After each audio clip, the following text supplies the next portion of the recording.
This castle hath upon a pleasant seat. The air nimbly and sweetly recommends itself unto our gentle senses. This guest of summer, the temple-haunting Marlet, does approve by his loyal that the heavens breathe, smells woolly here. No beauty prize, but rest, nor court of vintage. But this bird hath made his pendant bed and cradle, where they most breed and haunt. I observe the air is delicate. Ah, scenes to our honored hostess. The love that follows us sometime is our trouble, which still we think is love. Herein I teach you, now shall build God yield us for pains and thank us for your trouble. All our service, in every point twice done, and then done double. We're poor in single business to contend. Again, those honors deep and broad, wherewith your majesty loads our house. For those of old, and the late dignities heaped up to them, we rest your hermits.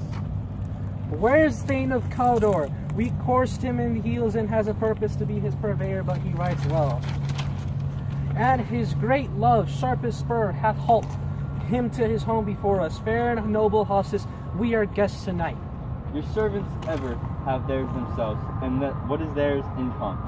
To make their audit at your highness' pleasure, still to return your own. Give me your hand, conduct me to mine host. We love him highly and shall continue our graces towards him.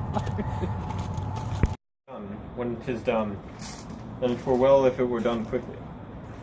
If the assassination could tremble up the consequences and the catch, with his decreased success, that but this blow might be the end-all, or the be-all and end-all.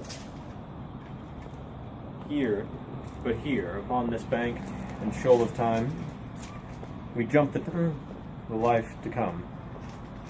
But in these cases, we still have judgment here. That we but teach bloody instructions, which being taught returns to plague the inventor. This even-handed justice commends the ingredients of our poisoned chalice to be our own lips.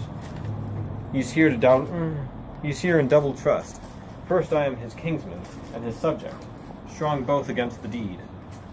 Then as his host, who should against his murder shut the door, not bear the knife myself. Besides this, Duncan hath borne his faculties so meekly, hath been so clear in his great office, that his virtues will plead like angels, trumpet tongues against the deep damnation of his taking off. The pity like naked newborn babe, striding the blast, for heaven's cherubim forced upon the slightest courier of the air, shall blow the horrid deed in every eye. For nights and days to come, give solely sovereign away and masterdom. We will speak further. I have no spur to prick the sides of my intent, but only vaulting ambition which overlap itself and fall over thereover. How now, what news? He has almost supped. Why have you left the chamber? Hath he asked for me? Know you not he has. We will proceed no further in this business. He hath honored me of late. I have brought golden opinions from all sorts of people, which would be worn now in their newest gloss, not cast aside so soon. Was the hope drunk, wherein you dressed yourself? Hath it slept nice, and wakes it now to look so green and pale, at what it did so freely from this time, such I account thy love? Art thou afeard to be the same in thine own acts and valor, as thou art in desire? Wouldst thou have that which thou esteemest the ornament of life, and live a coward in thine own esteems? Letting I dare not wait upon I would, like the poor cat, I the adjure.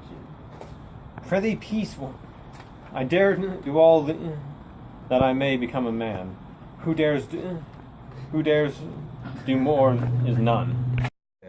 that made you break this enterprise to me. When you durst do it, then you were a man. And to be more than what you were, you would be so much more than man. Nor time, nor place did then and here, and yet you would make me both?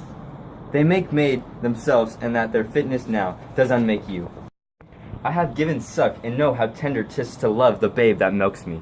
I would, while it was smiling in my faith, have plucked it from my nipple, his boneless gums, and dashed thy brains out, that I so sworn as you have done to this. We fail?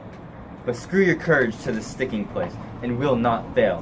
When Duncan is asleep, whereto rather shall his day hard journey soundly invite him. His two chamberlains will I with wine and with sail so convince, that memory, the warder of the brain, shall be a fume and the receipt of reason.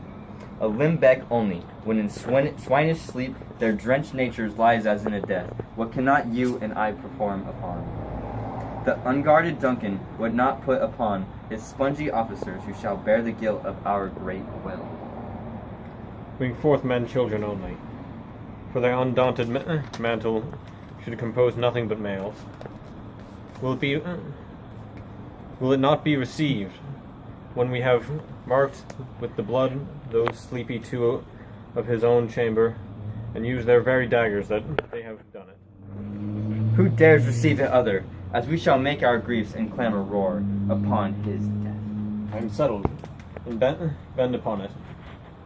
Each corporal agent to this terrible feat, away, and mock the time with the fairest show. False face must hide what false heart doth know. We leave.